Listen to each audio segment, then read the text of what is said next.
This is Houston. Say again, please. Houston, we've had a problem. Hey there folks, and welcome one and all to another Friday rambling of mine. A little break last week from coming back the week before, simply because I couldn't think of anything to talk about, nothing more than that. So, as we all know, I like something interesting to talk about. Well, interesting to me, and I hope that it's interesting for you. So, 3 things to talk about this week. Well, 4, but 2 of them are compared. And they're all games that I have been playing to some extent. And we have Prey, we've got Mass Effect, and Andromeda, and I want to talk about Resident Evil in general, but specifically Resident Evil 6 and Resident Evil 7 in this particular case, but I'll probably encompass all of the remasters while we're at it.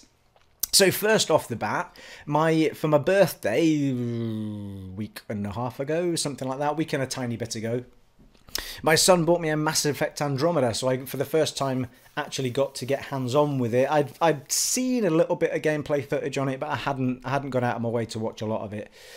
But there was all this hoo-ha about it looking awful and not doing great on the cutscenes and stuff. Well, I have to say, I think it's a bloody gorgeous game.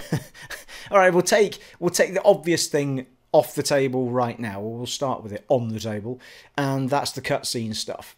Yeah, all right, they're not great, and I don't, to be honest, I'm not actually sure why people are that surprised, because the history of BioWare's cutscenes for me haven't been awesome. I mean, it's not just well, there's the cutscenes, and then there's the sort of conversations between characters that are in game.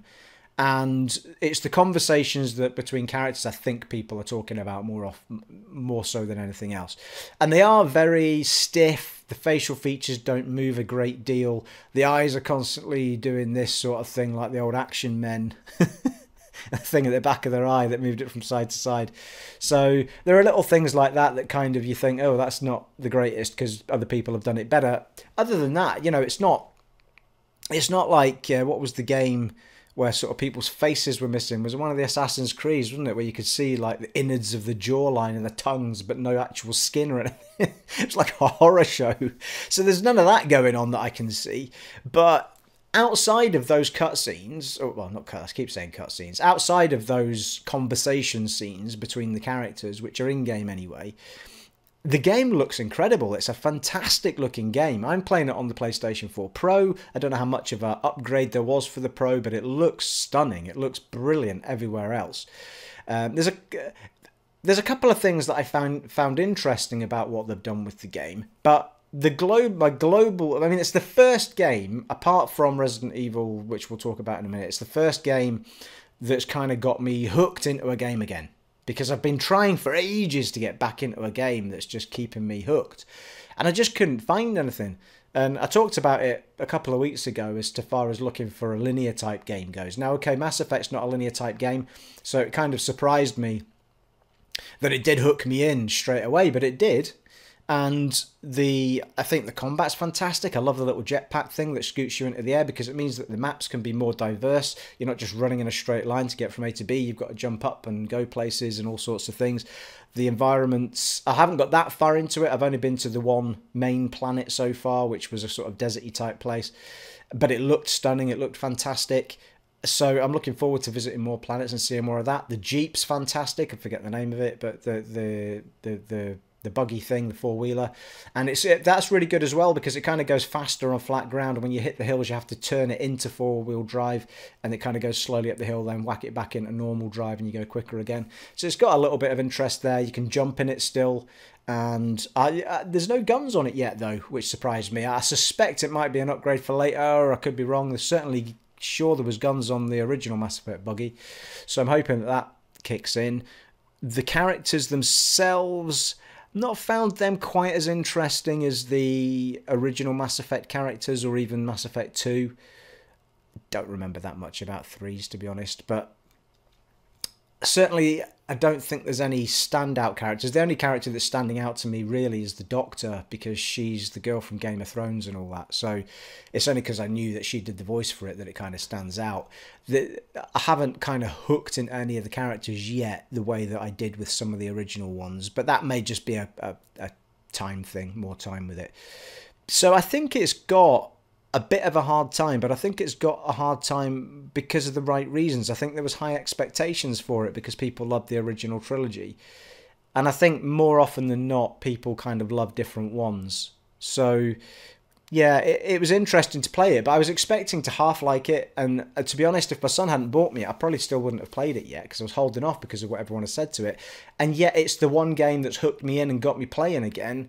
Pretty, you know, aside from one other one, which I'll talk about in a bit, that's got me hooked in and going again. So much more so than Horizon did. And remember, I was the one that said that I would buy Mass Effect above Horizon and didn't get either of them, actually, as it turns out. But I have played, in my other vlog, I've talked about it, I have played Horizon, was disappointed because I was bored running around and didn't find it particularly interesting. Great looking game, great action, blah. There's another vlog I talk about that. But by far, this game has hooked me in more, and I think it's because it is a sci-fi adventure. Its action is fun. You know, they've made it simple. You can move your points all over the place. If you build a character and you don't like what you've done, just take the points off, put them somewhere else. There's no messing about. It's fairly straightforward. The bit that's kind of taken a lot of thought process, and I think it should be easier, is the weapon development and research stuff. It's like, the more I go to it, the more I'm like, I can't be bothered. Trying to compare all the stuff is just like, you know, it just doesn't seem to be as simple as it could be. But aside from that, I'm having a great time with it, and I don't feel like it's a game I want to rush. I feel like it's a game I just want to wander around, get my points, level up, blah. The only concern I've got with it at this point is that now that I've picked out the 3 sort of biotic moves that I like, I may be stuck on them, although there is a profiles bit that I haven't used yet. So you can build a profile with all these bits on it, and then build another one with different bits on it, and you can jump between them ad hocly as you're out there, I think, which I haven't dabbled into yet. So that may take away that concern if I can jump between lots of different types of combo of things to use as powers and weapons and stuff, and that's quite cool. But other than that, it pretty much is what you would expect from a Mass Effect game. The space stuff's interesting because on Mass Effect 2, I think you were able, when you went to the star map, and then you went to, not called that, but it's Galaxy Map, something like that. When you went to that, you could go to a planet and you could scan the whole planet with your scanner and then pick up bits of, you know, rock here, there and everywhere. Sometimes it was a lot, sometimes it was a little, but you'd get loads of bits from the one planet. They've really dumbed that down, and so it will tell you immediately you go into that solar system if there's a point of interest. Then if you go to the planet, if you go on the planet and it doesn't immediately say I found something, then there's no point scanning. So I don't even know what the point of the scanner is, really. Because I thought the one in Mass Effect 2 was actually quite good fun. I didn't mind doing it. And I was disappointed when it wasn't in Mass Effect 3. Mass Effect 3's was different. So it was interesting what they've done with that, because it's kind of so dumbed down, it's not even enjoyable, really. It's just kind of, right, I better go and clear all that out, and then I'll go to the planet that I can land on or whatever. So that was interesting. However, in saying that, you can now actually, on the planets you can land on, it'll tell you that there's areas that are ready for mining, and you can fire mining satellites or whatever they're called into the air, drones or whatever they are, and then you leave them there and they'll build up some stuff for you to put into your inventory or whatever for crafting and all sorts of other things. So there's, yeah, I mean, what they've taken away from one place they've probably put in another. It's just slightly different. But travelling around in the bug is great fun. Exploring the planets is great fun. I've not found any great restriction on it yet, other than you can't go in water if you see water. But yeah, I'm really impressed, considering that I was expecting it to be god-awful the way that people were talking about it. It's been really good fun. I know a few of you have said you were playing it and having a good time with it. So I understand where the frustrations have come from, but I think they've been slightly harsh. Slightly harsh. The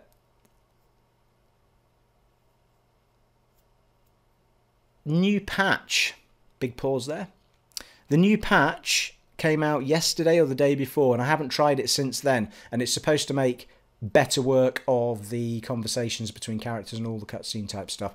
So it'll be interesting to check that out. I can't compare it to how the game released because it's already been patched once. So we'll see. We'll see what I make of it. But to be honest, it wasn't something that was game breaking. It was just, oh, that's a little bit, you know, emotionless or whatever. It wasn't anything grandiose that you would have gone, oh, that's bloody awful. You know, it's like some people might have done. So, and as I say, in my opinion, I think it's a more interesting game than Horizon is. but I've yet to get through. I mean, I've played it. I've played a lot of hours in it so far, but I've only done the one planet because there's so much to do when I got down there. I don't know how grand it gets and how many planets you can land on. Perhaps one of you can hint at that without too many spoilers, but if there's plenty of planets like that to land on, there's plenty of time in it. And it's a game you can go away from and come back into fairly easily-ish. I did go away from it for a couple of days, came back and like, what are the buttons? But that's probably because I went back into Destiny for a bit. I decided to. I saw the. Not going to talk about Destiny today, but I saw the. I saw the Rise of Iron DLC for Destiny on the cheap on PSN, and I thought, right, I'll go and do it so I can just see the last piece of that story. So I got stuck. I've got sort of hooked on getting my character up to 400 now on like level on Destiny. So there you are. So yeah, so Mass Effect's been a real pleasure and a bit of a surprise package, really, because I was expecting it not to be that great, and it's the one game, as I say, that's hooked me in.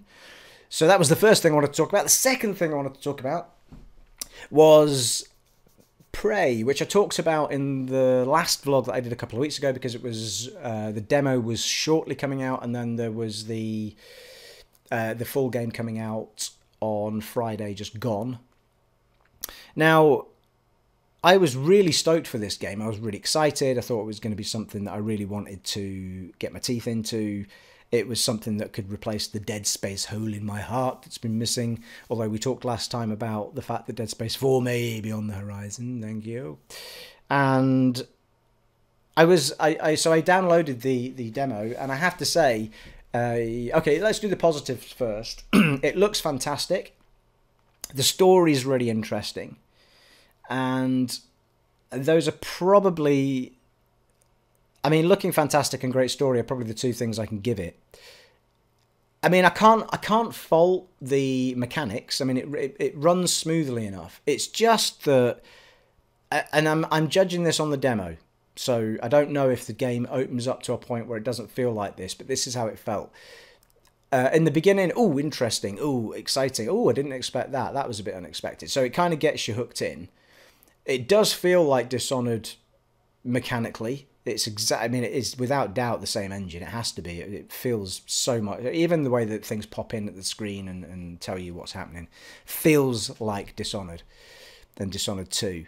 So that was good, and it looks fantastic, and it feels great. But the minute you get into the kind of hook of the game, it's the same thing over and over again, which is it's always a concern of mine. If a game feels like you're playing a level, then it doesn't feel right to me in a story game.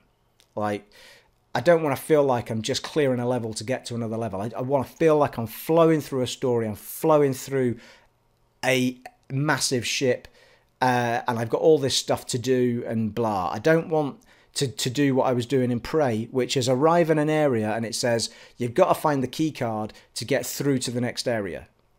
Because if that's all I'm doing in every area, it's not interesting. Like, I don't want to go looking for a key card to get me through a door to get me to the next level, because that makes me feel like I'm clearing a level to do a level to do a level. I don't want to feel like that, and it's boring looking for key cards anyway. So that's my first problem with it. Now, that may change as you go through the levels, and to be fair to the game, it says you don't need to find the key card. You can find other ways through to areas, but I couldn't be bothered, because I don't necessarily want that to be the game. I want the game, when I saw it, I thought, Dead Space, that's what I thought. I said that to you guys, and I wanted it to be like that, and I don't feel any of that in Dead Space. In Dead Space, I feel like I'm on a journey to make it through this ship alive, not find keycards to get through a door.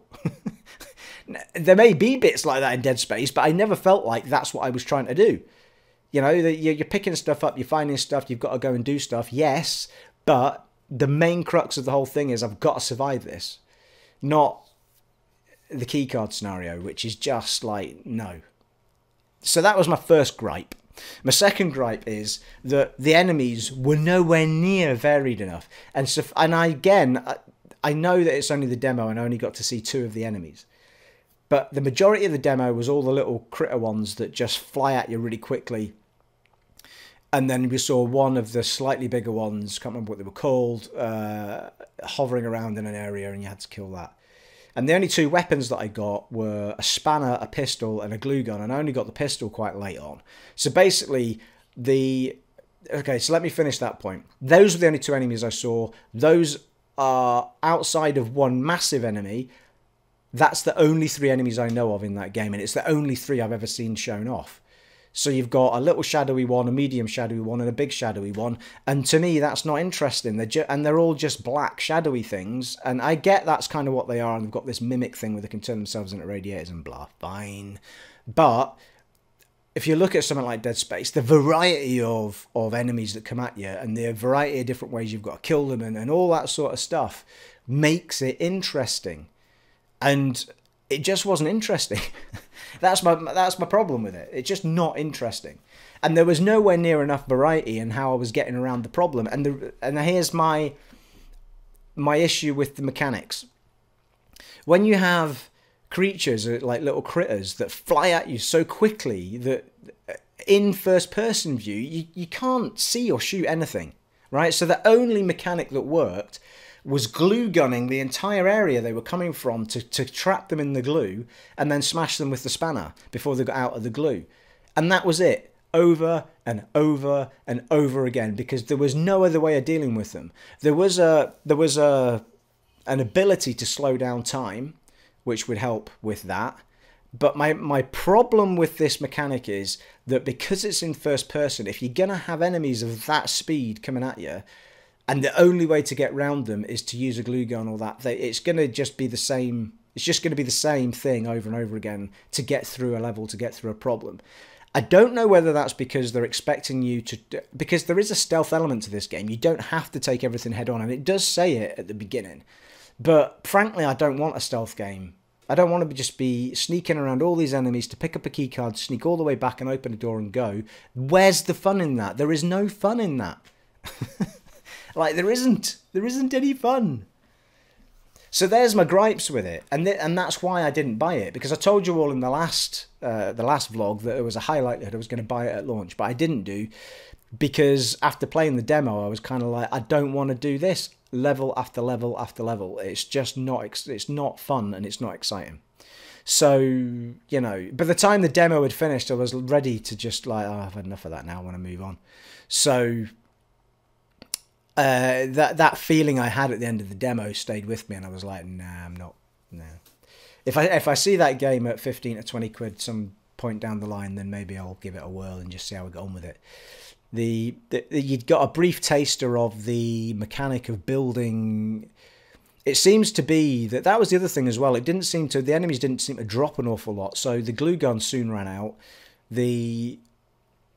Whatever I was picking up from the enemies didn't seem to be ammo anyway. It was materials, I think, for then making ammo. So the problem you've got there is that you're constantly running out during... And I think there was also a mention from, I think, IGN or someone, that there is a way of just getting infinite type stuff built in your bench. I don't want to have to go to a bench to keep making ammo to then go back out again. Again, it's not fun. Like, I don't want to go there to make ammo over and over and over again. Like, just get... The reason that the enemies drop these things in games is so that you don't have to go out of your way to get the stuff. You can flow. The game just flows. The story flows. The action flows. You know, I don't want the practicality of having to go and make ammo. It's just, again, not fun. So that was another gripe that I had with it. But again, all of these gripes I've got are from the demo. They're not from the main game. So, you know, you may all... Whoever's bought it, who's watching this, you can disagree with me as much as you like, because you'll have more of an idea than I. And again, there may be people out there that are more stealthy players than I am, but what I wanted was a full-on action game with lots of weapon variety, lots of different monsters, lots of different, you know, and a bit of an action, fun-packed kind of scare fest in space, which is what Dead Space is. But that's not what that game feels like. So there you are. There's my feelings on Prey, and that's why I didn't buy it. So finally, I want to talk to you about Resident Evil in general, but this was kicked off because last time when we spoke, and I've mentioned it in this vlog as well briefly, I was going on about wanting a linear experience, and I wanted something that I could just run through and enjoy and what have you. And I had this niggling feeling, I don't know if I mentioned this in the last vlog, but I had this niggling feeling about Resident Evil 6, and I wanted to play Resident Evil 6. And I can't remember. I was like, why have you got this thing about playing Resident Evil 6? Because I always remember kind of not slagging it off, but just thinking, what I know. I'll tell you what it was. I had this thing about it because you play the story 4 times as 4 different characters, but from different perspectives and different areas. And I had my gripe with it was it's the same time slot over and over again, and I felt like it was a bit of a cop out, especially when you end up at the same boss fights. So that was my big gripe with it at the time. So I found it, like, I got a lot of hours out of it though, I think, at the time. Certainly I played through all the stories. What was that, 2 years ago? Something like that. So anyway, I had this niggling thing saying download all 3 because they've been remastered for the PS4 and the Xbox One, I think. But certainly the PS4, so I thought I want to see what they're like on the PS4, and I had this urge to play 6 anyway. So I just downloaded 6. I haven't downloaded the other 2 yet. I'll wait and see if they hit sale at some point. So I finally did it, and this was before Mass Effect pitched up for my birthday, and I got absolutely hooked playing the Leon story, Leon and Helena. And that's the story that it starts with sort of tail end of their story, but then flashes back to you going through it's not a mansion, it's kind of a mansion-y type, it is, I think it is kind of a massive mansion where there's been some party happening and blah, the president was there or something.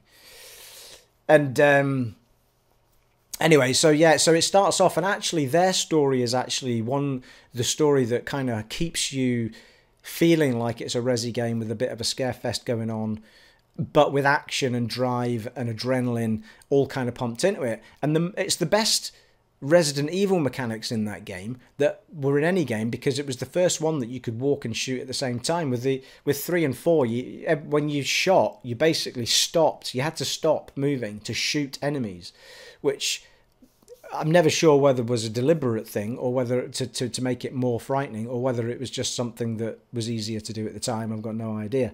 But I think when Dead Space came along and gave you the move and shoot mechanic in a horror scenario, that's when they did 6 and obviously matched that.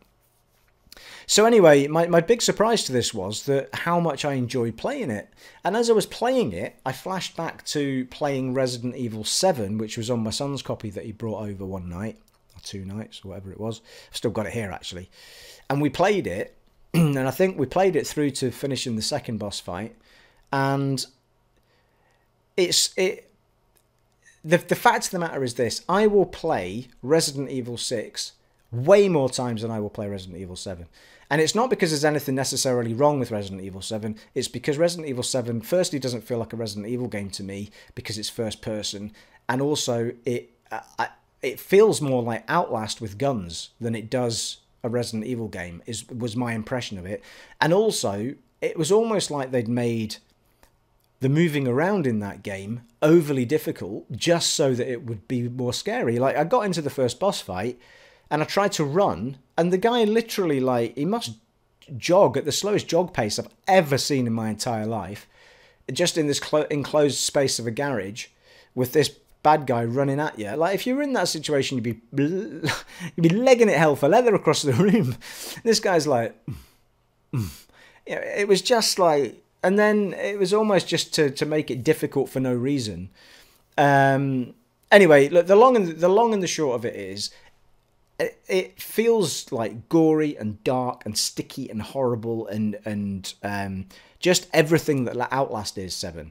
And it's an environment that I can't spend a lot of time in because you start feeling down, you start feeling anxious, you start feeling, and it's not a pleasant, like, you can play it for an hour. This is what I found when I played Outlast. I can play it for so long in an evening, probably about an hour, and I've got to come off it and do something else because it's just, I can't sit in that environment for any longer than that at one given space of time. Whereas when I put Resident Evil 6 on, it's well, scary is probably a strong word, but it's got its spooky moments and it's got its creatures coming at you, and there's you know, you get that, you know, that feeling, but it's not in a dark, twisted way that the likes of Resi 7 or even to some extent the Evil Within does, that makes you feel like, you know, uncomfortable playing it. And I was really shocked and surprised at just how much I enjoyed Resident Evil 6. I don't remember enjoying it that much the first time that I played it. And I have to say, it looks fantastic. If you haven't tried Resident Evil 6 on the PS4 yet, or on new gen yet, You should absolutely download it if you see it cheap and play it. It looks incredible. And the other thing was, I always thought it was a cop-out to have the same story, sort of same time frame over and over again with different characters. But I forgot how long the story was for each one, because I played it solid and it must have been about 7 hours gameplay just for Leon and Helena's story. I haven't played the other stories yet on this version. So if they're the same length, that is pretty decent amount of game time to give you in a linear driven story. So I was just really impressed with playing it again, and it got such a hard time 6 as well. Not more so than the logo.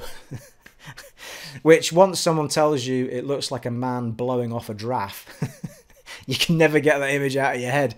I mean, I just didn't see that at all until someone mentioned it, and now that's all I see. One of the funniest things ever to hit gaming, that. But, well, that's probably a bit strong. But it's the little things that make me laugh, people. It really is. So, yeah, the replayability of... I hope that Resi 7 did well for them, because it will make them do a Resi 7 onto Resi 8. But I hope they go back to third person, and I hope they go back to something that's a bit more open. It was a very enclosed environment. My son tells me that you do get sort of zombie-ish type things going on, but in the main part that I played, I was just dealing with that one hillbilly family that just, you know, have gone mad crazy with the T-virus or whatever it is that's infected them. So, and it looks fantastic, and it is what it is. You know, if you love those sorts of games, I'm sure it's fine, but for me, I can't sit in that kind of game for too long. And in fact, I usually only play it, I'll only play that if my son comes around, because I just don't find it fun playing it on my own. But as I say, with Resi 6, straight into it. I'm really looking forward to seeing what Resi 4 and Resi 5 look like now that I've seen that, because the character models in that game had been completely redone. I mean, Leon's hair was moving around and everything, and you know, it was really like they'd gone to town on it. It wasn't like they just polished it up and made it, you know, 1080p. I mean, it looks like full 1080p for 60 frames per second as well. Looked incredible, absolutely brilliant. So I can't recommend it enough, really, if you're looking for a cheap linear experience that you might have played once before or whatever, but it was brilliant. I really got hooked into it. And then, of course, Mass Effect came along, and I delved into that, and that got me hooked as well. But by that point, I'd finished off I made a point of finishing the Leon and Helena story. So just for the trophies more than anything else, but because I just wanted to see it through and I was having fun with it. It was just run, shoot, pick up the ammo, kick them in the head, and all this sort of stuff. The mechanics were great as well. So, yeah, so going forward, I hope Resident Evil comes back to its third person. And, you know, I'm not saying that 6 was perfect. I do miss... I understand why they changed it to a quick menu instead of the briefcase. I do, because taking you out of the action screen constantly to go into this briefcase is a bit much. But that said, you could have taken that and made the case an on-screen item in some way rather than change it completely, because people love the puzzle of fitting all your stuff into the case and squeezing it all in, and what will I dump and what will I keep. You know, that was all kind of part and parcel of it. There were a few puzzles in there, but they weren't overly strenuous to figure out. But likewise, not overly sure that 7's puzzles are that much more difficult, to be fair. But yeah, I don't know. I think maybe at the time it got a bit more of a hard time than it deserved, really. I think there was a lot of good in that game, and a lot of hard work and love went into it, you can tell. The set pieces are fantastic. I mean, it's really adrenaline-driven, that game. Very, very good. So there you are. There are my thoughts for this week. I hope that's been fun and exciting for you, and if not, at least slightly interesting. So let me know in the comments below if you agree with anything that I've said, which is highly unlikely. I'm sure it's not. I'm sure some of you agree with me. But it has been a genuine pleasure doing this vlog for you. It has been an honour and a privilege as always, and I will see you guys next time. Take it easy. Bye.